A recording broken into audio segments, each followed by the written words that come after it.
안녕하세요.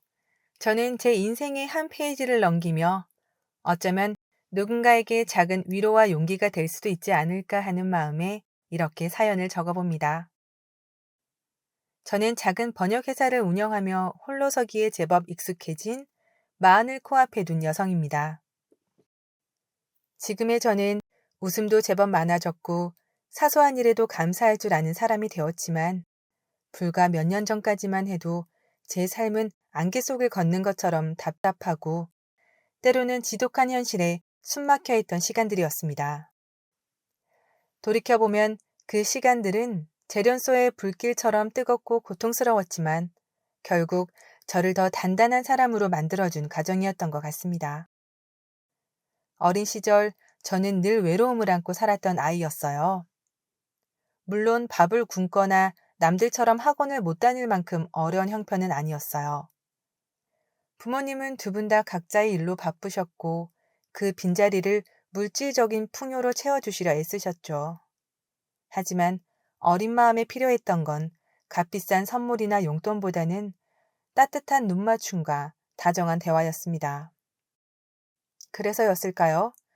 저는 늘 완전한 가족, 사랑이 넘치는 가정을 마음 한구석에 그리며 자랐습니다.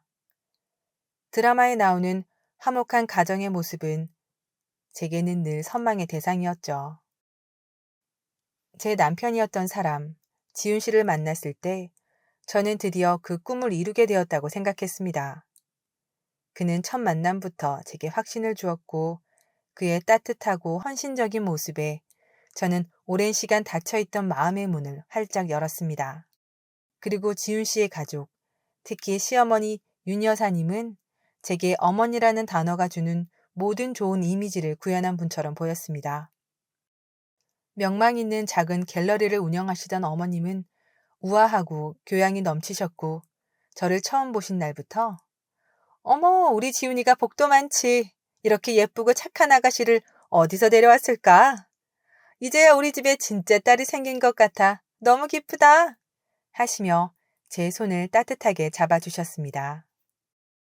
어머님의 온화한 미소와 부드러운 목소리는 제가 그토록 갈망했던 모성의 따스함을 느끼게 해주었습니다. 시아버지께서는 말씀이 적으셨지만 늘 인자한 미소로 저를 바라봐 주셨죠. 아, 드디어 나도 사랑받는 가족의 일원이 되는구나. 결혼 생활은 그야말로 행복의 연속이었습니다. 어머님은 제 생일이나 저희 결혼 기념일이면 지훈 씨보다 더 살뜰히 가방이나 액세서리를 챙겨주시며 수진아, 이건 내가 특별히 너 생각해서 고른 거야. 우리 딸한테 잘 어울릴 것 같아서 라며 미소 지으셨고 주말이면 저희를 불러 맛있는 음식을 해주시며 지훈 씨의 어린 시절 이야기를 들려주시곤 했습니다. 그 따뜻함 속에서 저는 과거의 외로움 같은 건 까맣게 잊고 지냈습니다. 마치 어두운 터널을 지나 밝은 햇살 속으로 걸어 나온 기분이었죠. 하지만 시간이 흐르면서 그 완벽해 보였던 행복에 보이지 않는 실금이 가기 시작했습니다. 처음에는 아주 사소한 것들이었어요. 어머님은 종종 주말 아침에 예고 없이 저희 집을 찾아와 냉장고를 채워주시거나 집안 곳곳을 살피며 내가 보니 이게 좋겠다 하시며 가구 배치를 바꾸기도 하셨습니다. 감사한 마음 한편으로는 조금 부담스럽기도 했지만 다 우리를 아끼시는 마음이겠지 하며 애써 넘겼습니다. 제가 운영하는 번역회사 일에 대해서도 처음엔 우리 수진이 능력도 좋아? 라며 칭찬하시다가도 점차 수진아, 일도 좋지만 여자는 너무 바쁘면 안 돼. 이제 슬슬 아이 생각도 해야 하지 않겠니? 지훈이 뒷바라지 하기도 바쁠 텐데 회사는 조금 줄이는 게 어떻겠니? 라며 은근히 압박을 주실 때도 있었습니다. 제가 주말에 회사 일로 약속을 잡으면 어머, 주말인데 지훈이 아침은 챙겨주고 나가는 거니? 남편 건강은 아내가 챙겨야지? 라며 애둘러 서운함을 표현하시기도 했습니다.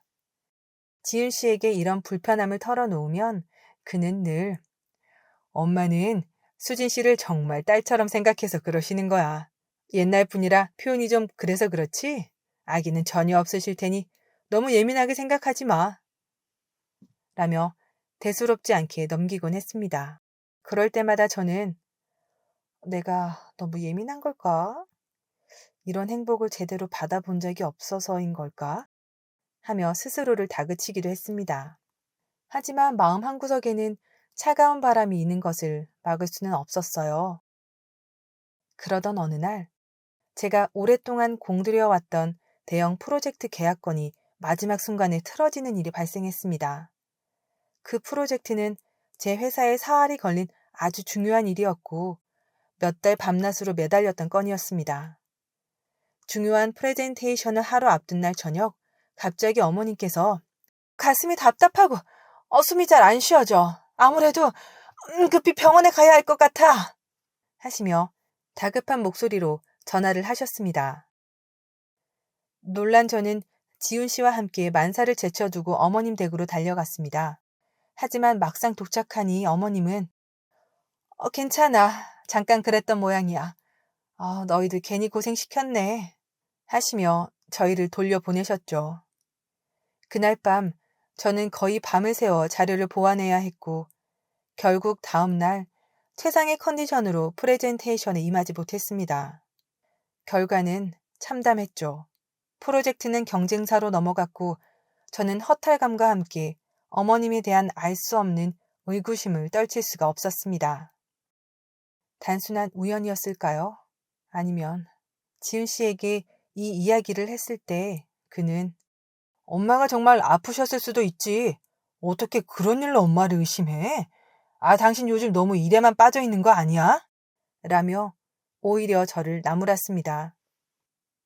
그의 눈빛은 차가웠고 그때 처음으로 지훈 씨가 그리고 이 결혼이 낯설게 느껴졌습니다.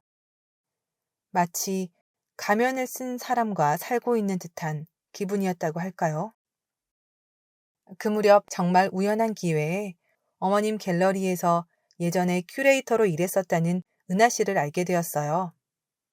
그는 독립해서 작은 미술 컨설팅 회사를 운영하고 있었는데 업계 모임에서 만나 몇 번 이야기를 나눌 기회가 있었습니다. 제가 시어머니가 윤 관장님이라고 하자 은하 씨의 표정이 순간 미묘하게 변하는 것을 느꼈습니다. 어느 날 그녀와 단둘이 차를 마시게 되었는데 제가 요즘 시어머니와의 관계에서 알 수 없는 어려움을 느낀다고 털어놓자 은하 씨는 한참을 망설이다 조심스럽게 입을 열었습니다. 수진 씨, 윤 관장님, 겉으로는 정말 완벽하고 자상한 분처럼 보이시죠? 하지만 그분은 자신이 원하는 것을 얻기 위해서라면 타인의 감정이나 상황은 고려하지 않는 면이 있으세요. 특히 가족에게는 그 기대치가 더 높아서 당신의 뜻대로 움직여주길 바라시죠. 저도 비슷한 일을 겪고 그만뒀어요. 너무 깊이 믿거나 의지하지 않는 게 좋을 거예요. 그리고 혹시라도 중요한 결정을 내리실 때는 꼭 여러 번 확인하세요. 그녀의 말은 막연했던 제 불안감에 구체적인 형태를 부여하는 듯 했습니다. 가슴에 차가운 돌덩이가 내려앉는 기분이었죠. 은하 씨의 경고 이후 저는 어머님의 행동 하나하나를 더욱 유심히 지켜보게 되었습니다. 그리고 깨달았죠. 어머님은 저희 부부의 재정 상황에 대해 지나치게 자세히 알고 싶어 하셨고 지훈 씨를 통해 저희의 수입과 지출, 심지어 투자 계획까지 은근히 떠보셨습니다. 저희가 새로 투자하려던 작은 상가에 대해 더 좋은 투자처를 안다며 만류하시고는 얼마 후 그 상가를 어머님 지인의 아들이 계약했다는 소식을 들었을 때 단순한 우연으로 치부하기에는 석연치 않은 점이 너무 많았습니다. 어머님의 선한 조언들은 항상 어머님이나 어머님 주변 사람들에게 이로운 결과로 이어지는 듯 했습니다. 저는 점점 숨이 막혀왔어요. 남편에게 이런 의혹들을 조심스레 이야기했지만 그는 엄마는 그런 분 아니야. 당신이 오해하는 거야. 하며 완강하게 부정했습니다. 지훈 씨와의 대화는 줄어들었고 그가 제 편이 아니라는 생각에 깊은 외로움이 다시 저를 찾아왔습니다. 밤마다 잠을 이루지 못하고 뒤척이는 날들이 늘어갔어요. 결정적인 사건은 저희 부부가 처음으로 우리 힘으로 집을 장만하려 했을 때 터졌습니다. 몇 년 동안 악착같이 모은 돈과 대출을 합쳐 드디어 작지만 저희만의 보금자리를 마련할 수 있다는 희망에 부풀어 있었습니다. 마음에 드는 아파트를 찾아 계약하려던 바로 그 전날이었습니다. 어머님께서 저녁 식사 자리에 저희를 부르시더니 인자한 미소와 함께 말씀하셨어요. 얘들아, 너희 집 구하는 거 힘들지? 내가 마침 너희한테 꼭 맞는 집을 하나 찾아두었어. 위치도 좋고 너희 예산에도 맞을 거야. 워낙 급하게 나온 물건이라 내가 너희 이름으로 이미 가계약금 걸어두었으니 걱정 말고 이 집으로 해. 저희가 원래 계약하려던 집보다 가격은 조금 더 비쌌지만 어머님은 부족한 돈은 내가 얼마든지 보태줄 수 있어. 너희 첫 집인데 이 정도는 해주고 싶구나. 라며 저희를 안심시키셨죠. 하지만 은하 씨의 경고가 머릿속을 맴돌았습니다. 중요한 결정은 여러 번 확인하라. 다음날 저는 지훈 씨 몰래 어머님이 말씀하신 그 아파트의 등기부 등본을 떼어보았습니다. 심장이 미친 듯이 뛰었고 손이 가늘게 떨렸습니다. 그리고 서류를 확인하는 순간 저는 그 자리에서 얼어붙고 말았습니다. 온몸의 피가 차갑게 식는 것 같았습니다. 그 집은 이미 몇 달 전 어머님 명의로 구매되어 있었고 시세보다 훨씬 낮은 가격에 급매로 나온 물건이었습니다. 어머님은 저희에게 시세대로 돈을 받고 그 차액을 고스란히 챙기실 속셈이었던 겁니다. 저희의 첫집 장만의 꿈을 당신의 재테크 수단으로, 그것도 아주 교묘하게 이용하려 하셨던 거죠. 게다가 지훈 씨에게는 너희가 부담스러울까봐 일단 내 이름으로 한 것뿐이야. 잔금 치르면 바로 너희 공동 명의로 바꿔줄게. 이렇게 이미 이야기해둔 상태였습니다. 순진한 지훈 씨는 그 말을 철석같이 믿고 있었고요. 그동안 느꼈던 모든 불안감과 의심들이 하나의 거대한 퍼즐처럼 맞춰지며 어머님의 이중적인 모습이 섬뜩하게 다가왔습니다. 그날 밤 저는 떨리는 손으로 등기부 등본과 제가 조사한 시세 자료들을 지훈 씨 앞에 내밀었습니다. 지훈 씨, 이게 대체 어떻게 된 일이야? 어머님이 우리한테 어떻게 이러실 수 있어? 제 목소리는 분노와 절망으로 갈기갈기 찢겨져 나왔습니다. 지훈 씨는 서류들을 한참 동안 들여다보더니 믿을 수 없게도 이렇게 말했습니다. 수진아, 뭔가 착오가 있었을 거야. 엄마가 우리한테 일부러 손해를 입히실 분은 아니잖아? 당신이 너무 예민하게 받아들이는 것 같아. 일단 엄마랑 다시 한번 차분히 이야기해보자. 당신이 너무 공격적으로 나가면 엄마 상처받으셔. 그의 눈빛은 흔들렸지만 그는 여전히 어머니를 감싸고 있었습니다. 그 순간 제 안에 무언가가 완전히 부서져 내렸습니다. 이 사람은 평생 내 편이 되어줄 수 없겠구나. 이 사람은 자신의 어머니가 만들어 놓은 견고한 성 안에서 한 발자국도 빠져나올 생각이 없는 사람이구나. 저는 그동안 제가 붙잡고 있었던 것이 얼마나 허상이었는지, 얼마나 위태로운 기반 위에 세워진 행복이었는지 처절하게 깨달았습니다. 사랑이 넘치는 가족, 저를 아껴주는 시어머니, 든든한 남편, 모든 것이 신기루였습니다. 그날 밤 저는 거실 소파에서 뜬 눈으로 밤을 새웠어요. 안방에서 들려오는 지훈 씨의 고른 숨소리가 그토록 낯설고 멀게 느껴질 수 없었습니다. 며칠 후 저는 이대로는 살 수 없겠다고 결심했어요. 먼저 은하 씨에게 연락해 모든 사실을 털어놓았고 그녀는 제 이야기에 깊이 공감해 주었습니다. 수진 씨, 이제라도 알게 돼서 정말 다행이에요. 윤 관장님은 아마 인정하려 하지 않으실 거예요. 하지만 수진 씨, 자신을 지켜야 해요. 하며 용기를 주었습니다. 그리고 그녀는 과거 자신이 겪었던 비슷한 일과 그때 모아두었던 자료들 중 혹시 도움이 될 만한 것이 있을지 찾아보겠다고 했습니다. 저는 변호사를 선임했어요. 이혼을 결심하는 것은 제 살을 도려내는 것만큼이나 고통스러웠지만 더 이상 제 자신을 기만하며 살 수는 없었습니다. 변호사와 상담하며 어머님의 기만적인 행동들과 그동안 저를 정서적으로 학대해왔던 정황들을 차분히 정리했습니다. 부동산권은 명백한 증거가 있었고 과거의 다른 사건들도 은하 씨의 도움과 제 기록을 통해 정황 증거를 확보할 수 있었습니다. 가장 힘든 일은 시어머니, 아니 윤명숙 여사를 직접 대면하는 것이었습니다. 저는 지훈 씨에게 이혼 의사를 통보했고 그와 함께 윤 여사를 찾아갔습니다. 윤 여사님은 제 이혼 선언에 처음에는 놀란 듯 했으나 이내 냉정을 되찾고 특유의 우아하지만 차가운 표정으로 저를 바라보았습니다. 제가 부동산 문제를 언급하며 증거 자료를 내밀자 그녀는 잠시 당황한 기색을 보였지만 수진아, 네가 뭘 오해하고 있는 모양이구나. 나는 다 너희를 위해서 그런 거란다. 내 명의로 한 건 절차를 간소화하고 세금 혜택을 좀 보려 했던 것뿐이야. 절대 너희에게 손해를 끼치려 한 게 아니지. 내가 내 아들 부부에게 왜 그러겠니? 라며 눈물까지 글썽였습니다. 하지만 저는 더 이상 그녀의 연기에 속지 않았습니다. 어머님, 이제 그런 말씀은 통하지 않아요. 제가 확인한 모든 자료들이 어머님의 의도를 명백히 보여주고 있잖아요. 이건 단순한 오해가 아니라 명백한 기만 행위세요. 그리고 이 일뿐만이 아니죠.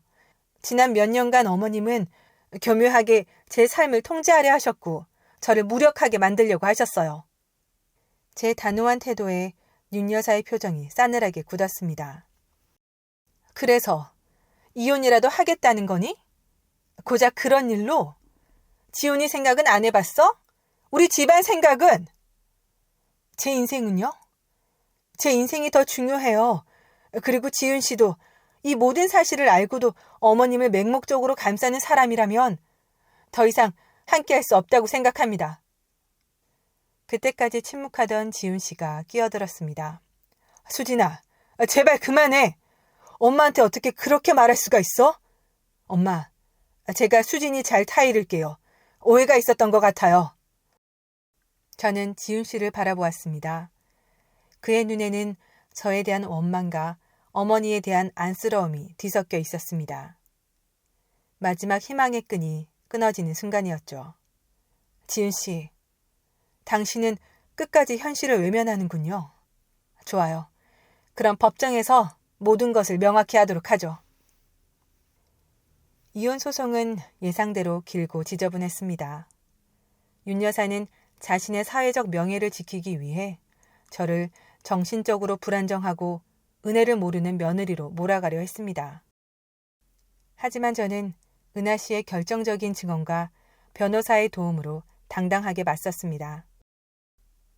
재산 분할 과정에서 어머님이 부당하게 착취하려 했던 이익은 법적으로 막아냈고 위자료 또한 받아낼 수 있었습니다. 무엇보다 저는 그 지옥 같았던 관계에서 벗어나 제 자신을 되찾을 수 있었습니다. 이혼 도장을 찍고 나오던 날 하늘이 참 맑았습니다. 모든 것을 잃은 것 같았지만 이상하게도 마음은 날아갈 듯 가벼웠습니다. 저는 제 이름으로 된 작은 사무실을 얻어 다시 번역일을 시작했어요. 처음에는 모든 것이 막막했고 밤에는 악몽에 시달리기도 했습니다. 하지만 낮에는 아무렇지 않은 척 더욱 열심히 일했습니다. 저를 믿고 일을 맡겨주신 분들이 생겨났고 밤낮 없이 일하며 조금씩 자리를 잡아갔습니다. 은하 씨는 종종 저를 찾아와 격려해 주었고 그녀의 존재는 큰 힘이 되었습니다. 몇 달 후 지훈 씨에게서 연락이 왔어요. 시어머니는 그 일 이후 갤러리 운영에도 어려움을 겪고 예전의 총기를 많이 잃었다고 했습니다. 그는 뒤늦게나마 제게 용서를 구하며 다시 시작할 수 없겠냐고 물었지만 이미 제 마음은 그를 떠난 지 오래였습니다. 저는 그저 그의 불행을 빌지도 그의 행복을 빌지도 않는다는 각자의 삶을 살아가자고 담담하게 말했어요. 그의 목소리에는 깊은 후회가 묻어났지만 그것이 제 마음을 움직이지는 못했습니다. 지금 저는 혼자지만 외롭지 않아요. 때로는 쓰러질 듯 힘든 날도 있지만 그럴 때마다 제 손으로 일군 이 작은 공간과 저를 믿어주는 사람들을 생각하며 다시 일어섭니다. 완벽한 가족에 대한 환상은 깨졌지만 그 대신 저는 제 자신을 온전히 사랑하는 법을 배웠습니다. 그리고 깨달았죠. 진정한 행복은 누군가에게 의존해서 얻어지는 것이 아니라 내 안의 목소리에 귀 기울이고 스스로 단단해질 때 찾아온다는 것을요. 누군가가 만들어준 울타리가 아니라 제 스스로 쌓아 올린 성에서 저는 비로소 자유롭고 평화로워졌습니다. 중요한 것은 어떤 상황에서도 자기 자신을 잃지 않는 용기라는 것을 저는 제 삶으로 배웠으니까요. 제 이야기가 혹시 지금 힘든 시간을 보내고 계신 누군가에게 작은 등불이 될 수 있다면 더 바랄 것이 없겠습니다. 넘어져도 괜찮습니다. 다시 일어설 수 있는 힘은 우리 안에 이미 존재하고 있으니까요. 때로는 가장 어두운 밤을 지나야 가장 밝은 새벽을 맞이할 수 있다는 것을 잊지 않으셨으면 합니다.